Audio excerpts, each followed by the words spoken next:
So it's been a little bit since I've seen a Norm Macdonald video, at least a few weeks, maybe a couple months or so. And as I was going through my list trying to figure out what to watch, I saw this one. It's not very long, just a little bit more than 5 minutes, and it's Norm Macdonald shitting on the Beatles. I've mentioned a time or two on here that I feel like the Beatles are overrated. I've never really been a fan. I don't think their music is all that. And so I decided that that was enough inspiration for me to watch this video and see. It looks like it's probably going to be a compilation. Yeah. Compilation of him in various settings. I guess he's not a fan either. Something we must have had in common. So let's see what old Norm has to say about the Beatles. Beatle fans who play their new song Free as a Bird backwards will find a secret message by John Lennon. The message: this song sucks. Okay. While performing in New York this week to a packed audience, Yoko Ono shocked the crowd by tearing up a Bible. Most shocking of all, Yoko Ono performed to a packed audience. She honestly does seem to me to, like, the only way I've ever heard of her or ever even knew who the heck she was is because she was connected with John Lennon. So that's funny. It's like, she really isn't like all that to a lot of people. That's funny. Okay, here we go.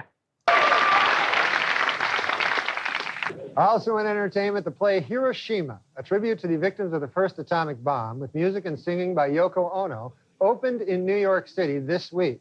One tearful Japanese survivor of the attack who attended the premiere called the play, quote, the most horrifying experience of my life.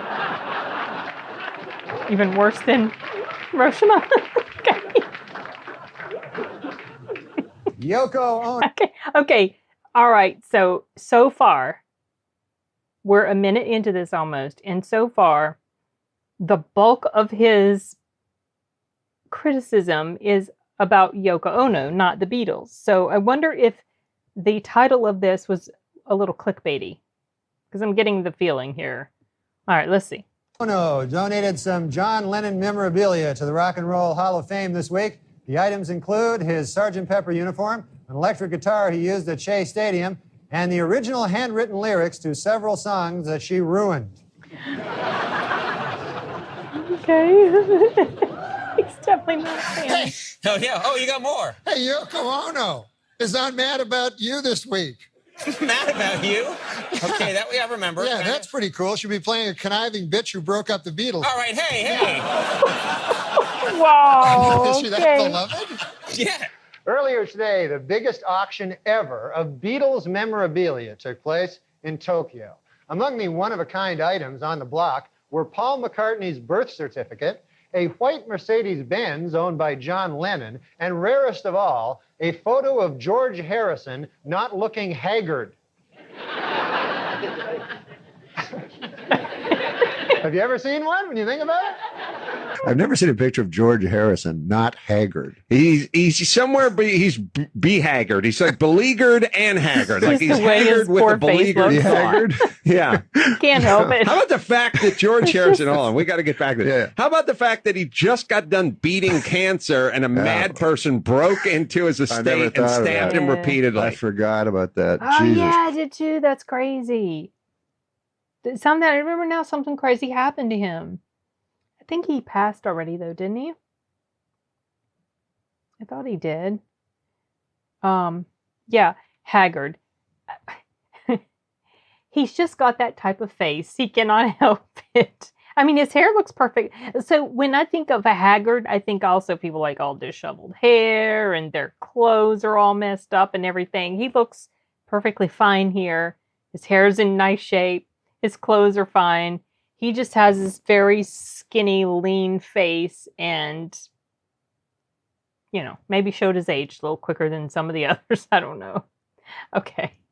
Christ, that's bad luck.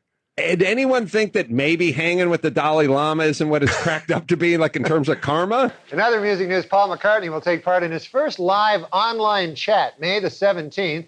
And a record 2.5 million calls have already come in from people hoping to have an actual moment of contact with the former Beatle. Although it should be noted that 2 million of those calls came from Ringo Starr. So, okay. You factor that into it, I'll go over here. Hey, Dan, I heard you old boys talking about Bob Dylan. Yeah. I thought I'd share a tale about him with you. Okay.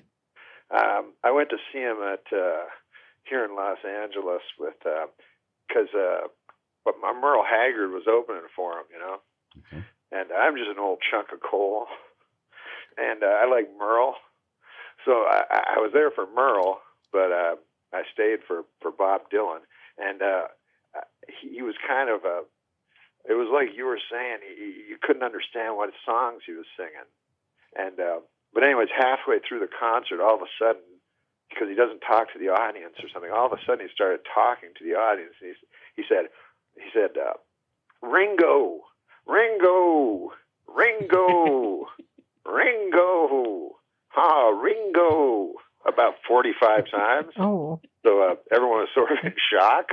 And finally, a light went into the audience, and it was Ringo Starr was sitting there Okay. with some lady.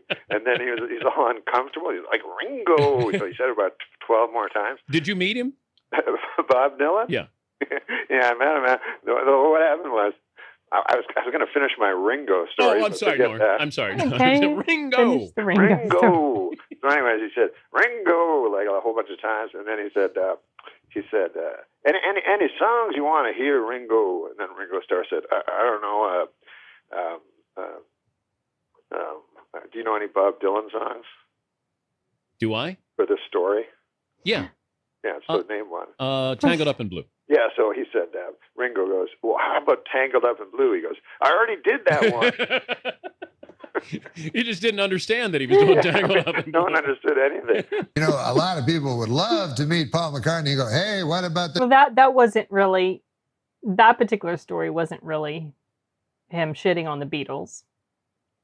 That was more like on Bob Dylan. Okay. All right. No one understood anything. A lot of people would love to meet Paul McCartney and go, hey, what about the time you walked backwards on the cover of the album and then the walrus and... So I was stuck 5 minutes talking to him and didn't know what to say. And we ended up talking about his daughter's a vegetarian or something. He sounds completely bored about that. You couldn't have a normal conversation with Paul McCartney. Just a normal conversation about anything. You couldn't do it? I couldn't do it. Okay, so, well, that wasn't very long. There's really not a whole lot I feel I can say about this. It did honestly feel like he spent most of his time harping on about Yoko Ono. I guess he does not care for her too much. And this wasn't quite as... some parts of it were. I was going to say this wasn't quite as biting as I figured it might be, but some parts maybe were. But other than what I've already mentioned, I don't really have much more to say about it. Other than it just reminds me of how sad it is that he's gone already. This is crazy. It's still hard to believe that he's gone. That was a real shocker. I hate that. And I'm going to definitely be watching more of his stuff. I mean, I always plan to, after the initial few videos, and it took me a bit to get used to him or like to appreciate his style of humor, his brand of humor, I had decided that I would watch more anyway. And I have tons of stuff in my to watch list. And then, of course, he passed. And then that was like, wow, damn it. Don't feel like I had enough appreciation for him when he was alive. And that really sucks. But anyway, yeah, so this was fun. Nice little laugh. Still have a few more minutes, so I think I'm going to move on to some more trailers, perhaps. There's a lot of new movies coming out that I'm looking forward to watching the trailers for, so. Okay, that's it, I guess, for this one. Wrapping it up. Later, guys.